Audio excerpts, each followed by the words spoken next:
My parents let me live in the basement. Then they gave my room to a stranger. I was only gone for 3 days. 3 days. A simple weekend visit to an old friend who had just moved out of state. When I left, everything was fine. My bed was made, my guitar leaned against the closet, and my laundry was folded neatly at the foot of the stairs.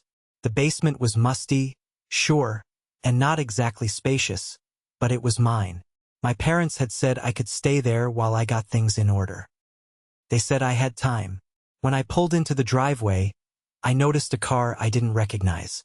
A silver hatchback parked too close to the garage. I figured maybe it belonged to a cousin or one of my dad's friends from church. I didn't think much of it. Then I walked inside. The living room smelled like a new candle, the kind my mom would never buy. Something floral and artificial. There were 2 mugs in the sink that weren't from our regular set. And a jacket hanging on the back of the dining room chair. Not mine, not my dad's. I heard footsteps upstairs. At first, I thought maybe my sister had come to visit. She used to drop by randomly with her boyfriend. But as I climbed the stairs and turned the corner into the hallway, I saw something that made my stomach twist. My bedroom door was closed, and there was a key in the lock. I had never locked that door. Never even thought to. I reached for the knob and turned it. It didn't budge. Then the door opened from the inside. A man stood there in sweatpants and a white t-shirt, toothbrush in hand. He blinked at me like I was the one who didn't belong. His hair was wet. He had clearly just showered. Behind him, I saw my old posters missing from the wall. A different bedspread. A suitcase half unzipped on the floor. "Hey," he said, "you must be Kevin?" "My name is Ryan," I said slowly. He looked confused, then smiled awkwardly. "Oh, sorry, man. Your mom and dad didn't say someone else lived here?" I didn't respond. I just turned and walked downstairs. I found my parents in the kitchen. My dad was reading the paper. My mom was drying dishes. I waited for them to say something. Anything. But they just looked up like I had come back from the grocery store, not like I had walked in on a stranger living in my room. "What's going on?" I asked. My mom cleared her throat. "We thought you were staying in the basement now," she said gently. "That's not an answer." My dad looked up from the paper. "We rented the room out. Just for a little while. He needed a place and we thought you weren't really using it." I stared at them. "It's my room." "You've been in the basement for months," my mom said. "We figured you were fine down there. We didn't think it would bother you." My voice was tight. "You didn't think to tell me?" "It happened kind of fast," my dad said. "He paid up front for the month. We didn't want to make it a big thing." "A big thing?" "My bed. My walls. My stuff." "Where is it?" My mom pointed to the garage. "Some of it's in boxes. Some we had to make space. What we couldn't keep, we bagged up." I went outside and saw them. Black garbage bags. 5 of them. Tied at the top. Lined up like trash waiting to be hauled away. 3 days. That was all it took for them to decide I didn't need a room anymore. I didn't touch the bags right away. I just stood there, staring at them like they were something left behind at a crime scene. One of them had split open near the bottom and a pair of my sneakers peeked through, dirty and bent out of shape. My old college hoodie was wedged on top of another, the sleeve dragging in the dust near the garage step. It didn't feel like storage. It felt like trash. I opened one of the bags, half expecting to find something broken.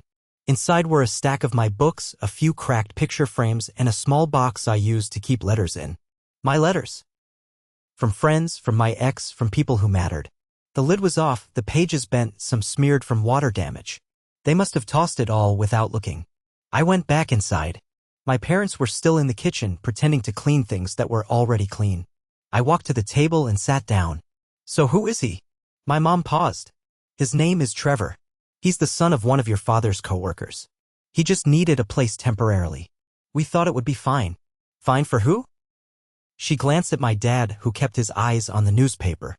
"I'm your son," I said. "You didn't think maybe a heads up would be the decent thing to do?" "We didn't think you'd care," my dad said flatly. I blinked. "Didn't care? You haven't really been doing much lately, Ryan. You're in the basement all day. You don't help around the house. You don't pay rent. We figured maybe this would push you to get moving. So this wasn't about space. It was about control." I stood up. "You could have talked to me. You could have said something. You could have asked if I was okay." My mom's voice softened. "We've tried. You always say you're fine, because I thought I was safe here." She opened her mouth, but nothing came out. I went downstairs. The basement felt colder than usual. The single bed in the corner, the cement walls, the exposed pipes, all of it now felt like a holding cell. I sat down and looked at my phone. A few texts from friends. Nothing urgent. Nothing that made me feel less alone. I opened the Notes app and started typing. Not a journal. Just thoughts. They didn't want me here. They wanted the idea of helping someone. The kind they could control, not the kind that takes up real space. That night, I lay awake listening to footsteps upstairs. Trevor moving around. Laughing faintly on a call. My parents talking in low voices in the hallway. I used to feel like part of this house. Now it sounded like something I was only allowed to visit. The next morning, I went to the kitchen early. My mom was already there, pouring coffee. She looked surprised to see me. "I'm moving out," I said.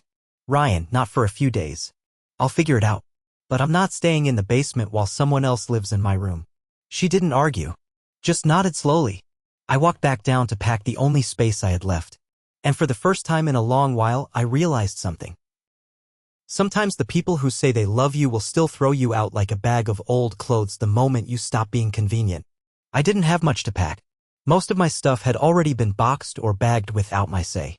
What remained in the basement was just enough to remind me that this space was never meant to feel permanent. A few pairs of socks in a drawer. Some toiletries lined up neatly by the bathroom sink. My laptop, an old blanket, and a milk crate I had been using as a nightstand. I didn't even know where I was going yet. I just knew I couldn't stay. By mid-morning, Trevor was in the kitchen, chatting casually with my dad. He had that relaxed energy of someone who had no idea he was sitting in the middle of someone else's wreckage. He poured himself orange juice, asked my mom if the Wi-Fi was working, then mentioned needing a second set of keys. I walked past them without saying a word. My mom followed me out to the driveway. "Ryan, wait. Just talk to me." I kept walking. She grabbed my arm gently. "You don't have to leave like this." I stopped but didn't turn around. "How did you think this would go?" I asked. "That I'd come back and thank you for the motivation?" She sighed. "We didn't mean for it to feel like a betrayal. We just thought maybe it was time. You've been stuck. So you decided to fix that by giving my room to a stranger? He's not a stranger to us." "But I am now, apparently." She went quiet. "I'm not angry," I said. "I'm just done trying to explain why I needed time. Why being here was supposed to help me, not humiliate me. I would have left on my own if you had just said something." "Ryan, no, seriously. I get it now. I'm just another grown child overstaying his welcome." "You're our son," she said softly. "Then why did you treat me like a tenant you could evict the second someone offered you rent?" I didn't wait for her reply. Instead, I spent the rest of the day calling a few friends. Most of them didn't have space. One guy offered me his couch, but only for a week. Another said his girlfriend had just moved in, so things were tight. I understood. Nobody plans for someone else's crisis. By nightfall, I still didn't have a place to go. I found myself sitting in my car, parked a few blocks away, staring at the dashboard. I wasn't crying. Not really. But my throat was tight and my chest felt heavy. Like everything I had depended on had been quietly taken apart while I wasn't looking. I could have done more. Could have gotten out sooner. But I thought I had time. I thought being home meant something. Instead, I had a deadline. Later that night, I drove back and parked on the street. I didn't go inside. I just needed to grab a few things I forgot. I waited until the lights were off and slipped quietly into the garage. The bags were still there. Some were torn open now. One had clearly been rummaged through. I found my journal. It had a new coffee stain across the cover. I took it and walked away. I spent the night in my car. Hoodie as a pillow. Windows cracked for air. My phone battery was low, but I didn't care. For the first time in days, I slept. Not well, but enough. Because now I knew what I was leaving behind. And it wasn't just a room. The morning sun was already climbing by the time I woke up in the car. My neck was stiff and my back felt like I had been folded in half. I sat there for a few minutes, watching joggers pass on the sidewalk, listening to the low hum of lawn sprinklers coming to life down the street. I checked my phone. 1 bar of signal left. A few messages from people I barely talked to anymore. Mostly group chats I hadn't opened in weeks. Nothing from my parents. Not even a question about where I had gone. I stretched my arms across the steering wheel and told myself I needed a plan. Any plan. I couldn't spend another night like that, half curled in the passenger seat with my knees cramping and my jacket wrapped around my head to block the streetlight. I drove to a small diner near the highway. It was one of those places where no one asked questions if you sat long enough with a coffee. I ordered something cheap and opened my laptop. I still had some money in savings. Not a lot, but enough for maybe a motel or a sublet if I could find one fast. Craigslist, Facebook groups, rental boards. I searched all of them. Half the places were scams or already taken. The other half wanted proof of income, references, first and last month's rent. I felt like I was trying to rent an entire house with Monopoly money. After a while, I shut the laptop and stared at my reflection in the diner window. I looked tired, not just from one night in the car. This was the kind of tired that clung to you when your home stopped feeling like home, and the people who raised you decided your presence was a problem. A waitress came by to top off my coffee. "You okay, Han?" "Yeah," I said, "just figuring some stuff out." She nodded like she had heard it before. Maybe she had. I stayed at that booth for hours. Eventually, I found a guy looking for a roommate across town. It wasn't ideal. Shared bathroom, no closet. But he was open to a trial month, no paperwork. Just cash. I told him I'd take it and sent a deposit. That night, I went back to my parents' place one last time. Trevor was watching TV in the living room, feet up on the coffee table. He didn't even notice me walk past. My mom was in the kitchen chopping vegetables. She looked up and gave me a hesitant smile. "I'm just grabbing the last of my things," I said. She nodded. "Do you want to talk?" "Not right now." "Okay." She followed me down to the basement. I pulled my duffel bag from under the bed and stuffed the rest of my clothes inside. She stood near the door, arms crossed, watching me like I might disappear. "Ryan, I'm sorry we made you feel unwanted. You didn't make me feel anything. You showed me what was real." She winced. I zipped the bag and threw it over my shoulder. She stepped aside as I walked past. At the door, I turned back. "I hope Trevor's worth it." That wasn't fair, I know, but it was true in its own way. I walked out without saying goodbye to my dad. He never came to the door anyway. As I pulled away from the house, I didn't look in the rearview mirror. Not because I didn't care, because I knew that house had already moved on. It had a new version of normal now, and I wasn't part of it. The new place was a second-floor unit above a pawn shop. The hallway smelled like cigarette smoke and fried food, but I didn't care. The room itself was small, with a lopsided bed and a window that didn't quite close. There was a lamp with no bulb and a door that stuck unless you yanked it hard. Still, it was mine. I met the guy I'd be sharing the apartment with. His name was Matt, older than me by maybe 10 years. He worked nights at a warehouse and kept mostly to himself. We shook hands and agreed on boundaries. He didn't ask why I was moving in on a random Tuesday with nothing but a duffel bag and a laundry basket. I didn't offer any backstory. That night, I unpacked what I had and made the bed with the same blanket from my parents' basement. I set my laptop on the floor beside me and stared at the ceiling. It was quiet except for the hum of the fridge and occasional thump from somewhere below. I checked my phone again. Nothing from them. I wasn't surprised anymore. The next few days blurred.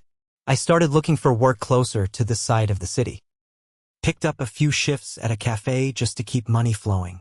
It was slow, and the hours were scattered, but it gave me something to do, something to build around. Every night when I came back to the apartment, I felt the same thing settle in my chest.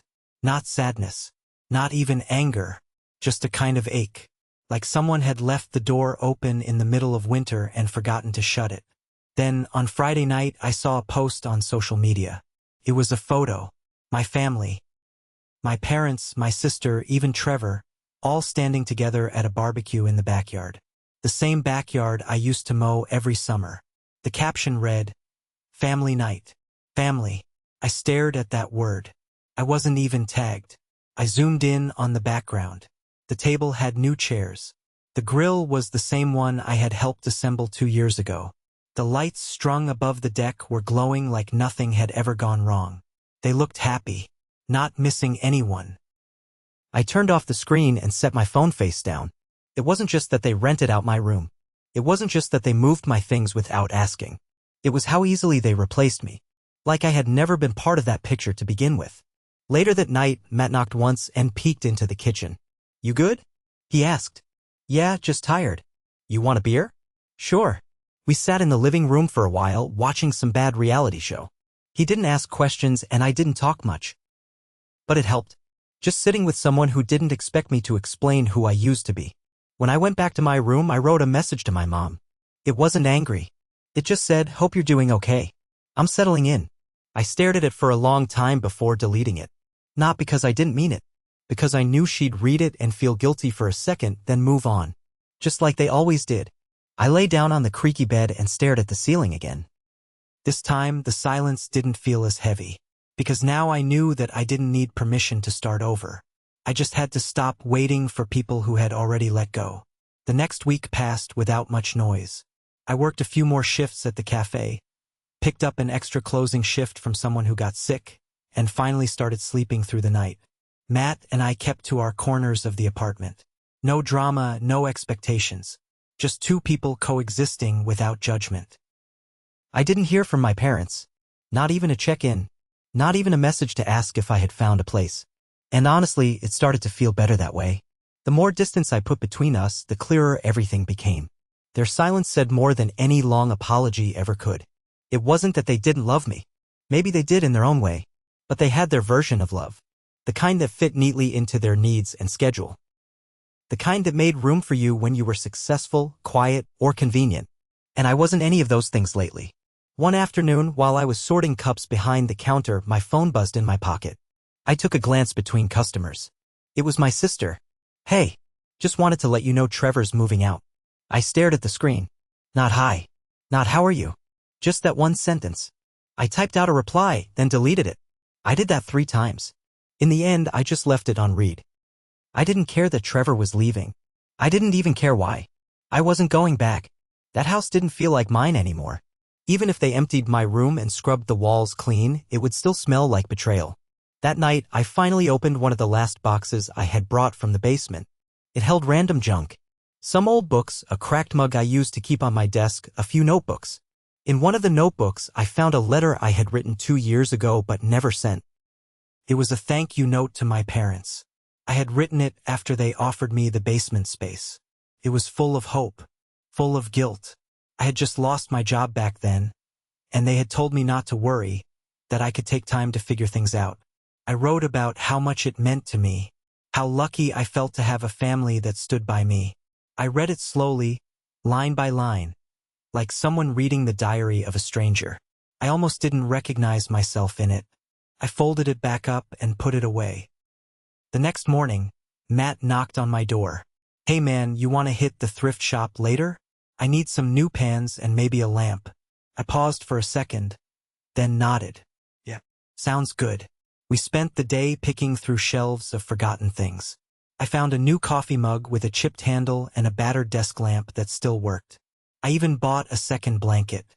Back at the apartment, I made coffee and sat by the window while it rained. I thought about how quiet it was now. No one upstairs shifting the rules. No one measuring my worth by the square footage I used. And for the first time since I left, I didn't feel lost. I felt unburdened. Because healing doesn't always start with forgiveness. Sometimes it starts with leaving the door closed. A couple of weeks went by before I saw my parents again. It wasn't planned. I was at the grocery store pushing a half-empty cart through the produce section when I heard someone say my name. "Ryan?" I looked up. My mom stood near the bananas, holding a shopping basket with one hand and clutching her purse with the other. She looked smaller than I remembered. Not shorter, just quieter somehow. Her voice didn't have that firm edge it always carried. I nodded once. "Hey." She smiled like nothing had ever gone wrong. I didn't smile back. We stood there for a few seconds in silence before she asked, "Are you doing okay?" I shrugged. "I'm figuring it out." "That's good," she said. "We've been thinking about you." I didn't answer. She looked around, like she was searching for something to say. "Trevor moved out last week. Just packed up and left without much warning." I waited. "Your dad was surprised." I raised an eyebrow. "That the guy who took my room didn't leave a note?" She winced. "We didn't handle that well." "We know." "You think?" I wasn't trying to be cruel, but I didn't know her softness anymore. She cleared her throat. "We were just trying to help you find your own way. By throwing me out, we thought it might push you to grow." to get going. We didn't mean for it to feel like we were pushing you away. But you did. I could see her eyes getting glassy. She looked down at her shoes, then back up again. We miss you. I bet. She took a step closer. Would you want to come by sometime? Just for dinner. It doesn't have to be weird. I looked at her. It's already weird. She nodded. I understand. I didn't respond. I just walked past her and continued shopping. Not fast. Not in a storm of emotion. I just needed air. I didn't feel angry. I didn't even feel cold. I felt done.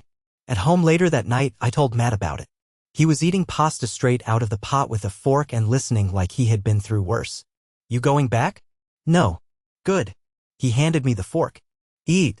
We watched something dumb on TV and didn't talk much more. That was what I needed.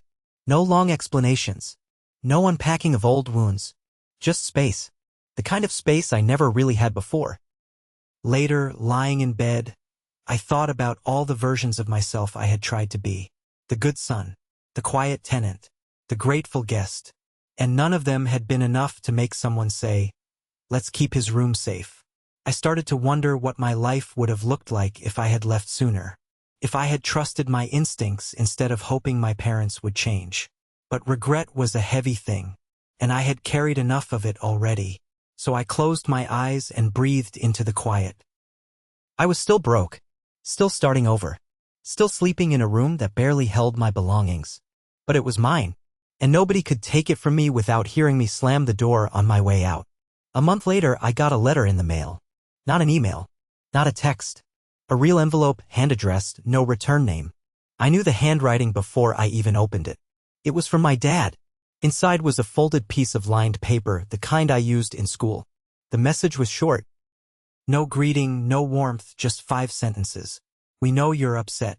We thought we were doing the right thing. We hope you understand someday. You're always welcome, Dad. I stared at it for a long time.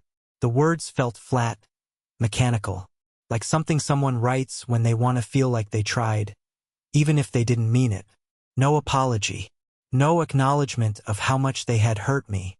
Just an open-ended sentence that put the weight of closure on me. I folded it and tucked it into the back of my drawer without reading it again. The next day, I went to work like normal. Brewed coffee, wiped down counters, listened to the same conversations play out across tables.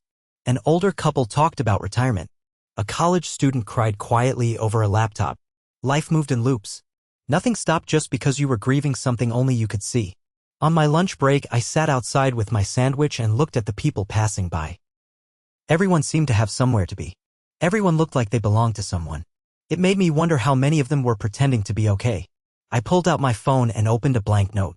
This time, I didn't write about anger. I wrote about the moment I knew I was done waiting for them to love me in a way that felt like love. I wrote about the silence in the house that had once felt safe. And I wrote about standing in front of my old room, the doorknob turning, a stranger's face greeting me, and the cold realization that some doors don't open back up once they're closed. When I finished, I didn't delete it. I saved it. Maybe one day, I'll turn it into something real. A blog post, a story, or maybe I'll just read it again when I forget how far I've come. That night, Matt brought home pizza and told me he might be moving out in a few months. He got offered a new job in another city. That's great, I said. You good with covering the lease solo, or should I help find someone? I thought about it. I think I can handle it, I said. I wasn't sure if that was true, but for once it felt possible. After he went to bed, I sat at the tiny kitchen table and looked around the apartment. It was still messy, still cramped, but it had my mug in the sink, my shoes by the door, my name on the lease. No one was going to change the locks on me while I was gone. No one was going to bag up my memories and pretend they never existed. I finally had something that belonged to me. Even if it was small, even if it was unfinished, it was mine. And I would build from there. One day I might forgive them, but not yet. Some wounds need to breathe before they scar. And I am still learning how to live without needing their version of love to feel whole.